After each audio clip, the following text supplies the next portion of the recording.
தேதி சொல்லுங்க ஐயா. 10/8/1997.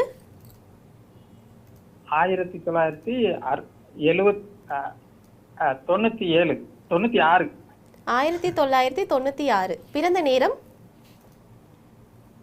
7:57 PM. 7:57 PM. பிறந்த இடம் ஐயா? காரைக்குடி. காரைக்குடி. ராசி நட்சத்திரம் சொல்லுங்க ஐயா. திருவாதிரை நட்சத்திரம், மிதுன ராசி. என்ன கேள்வி கேட்கணும் ஐயா? ஐயா, இந்த மகனுக்கு எப்ப திருமணம் நடக்கும்? மகனுக்கு வந்து இப்போ சனி திசையில் புதன் புக்தி நடந்துக்கிட்டு இருக்கு. ஐயா வணக்கம். ஐயா வணக்கம். வாழ்த்துக்கள். நல்லா இருப்பீங்க. ரொம்ப நல்லா இருப்பீங்க. ரொம்ப நல்லா இருப்பீங்க. இந்த இந்த இந்த அமைப்பின் அடிப்படையில் வந்து மகனுக்கு வந்து 2ல் வந்து ராகு கேதுக்கள், ராகு கேது, 8ல் ராகு, 2ல் சனின்றதுனால கொஞ்சம் லேட்டாக 30 வயசுல தாங்க கல்யாணம் நடக்கும். எந்த வருஷம் குருஜி நடக்கும்? இப்போ வந்து 5ஆம் அதிபதியாகிய சனி திசையில் புதன் புக்தி நடக்குது. கேது புக்தி 2026 ஜூலையில் ஆரம்பிக்குது. கேது வந்து உங்களுக்கு சனியோடு சேர்ந்து குருவின் வீட்டில் இருக்கிறார். கேதுல தான், சுக்கிரனில் தான் நீடித்து தாம்பத்திய சுகம். இப்போன்னா இல்லையே, 1.5 வருஷம் லேட் ஆகும்.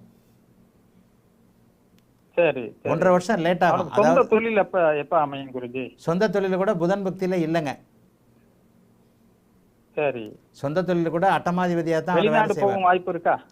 வெளிநாடு அமைப்புகள்லாம் வந்து என்னதான் இருந்தாலும் திருப்பி சுற்றி தமிழ்நாட்டுக்குள்ளே தான் இருப்பார். சரி சரி. தமிழ்நாட்டுக்குள்ளே தான் இருப்பார்.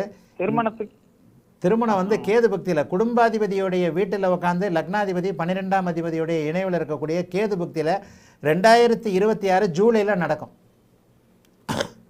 சரி. ஏன்னா ராசிக்கு 7ஆம் இடத்தை குரு பார்த்து லக்னத்திற்கு 2ஆம் இடம் 8ஆம் இடம் கெட்டு போயிருக்கு. சரி சரி சரி. 2026 ஜூலை மாதத்திற்கு பிறகு கேது பக்தியில் எந்த நேரத்துலையும் கல்யாணம். 2027 ஜனவரியில் கல்யாணம் இருக்குது. இதுதான் அமைப்பு, அவங்க அமைப்பு. சரிங்களா?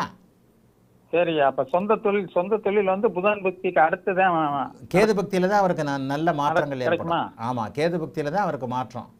கேது பக்தியிலிருந்து அவருக்கு சனி திசை கேது பக்தியிலிருந்து அவருக்கு அப்படியே நல்ல மாற்றங்கள் ஏற்படும். ஏன்னா 2 பேருமே குருவின் வீட்டில் இருக்கிறனால. சுக்கிர பக்தியில டாப்பா இருப்பார். சனி திசை சுக்கிர பக்தி இன்னும் ரொம்ப நல்லா இருக்கும். ஏன்னா தசாநாதனும் புக்திநாதனும் கேந்திரங்கள் இருக்கிறனால நல்லா இருக்கும். கவலைப்படாதீங்க. 30 வயதுல திருமணம் ஆனதற்கு பிறகு நன்றாக இருக்கக்கூடிய ஜாதகம். வாழ்த்துக்கள். நல்லா இருப்பார். அழைத்ததற்கு நன்றி ஐயா. வணக்கம் குருஜி.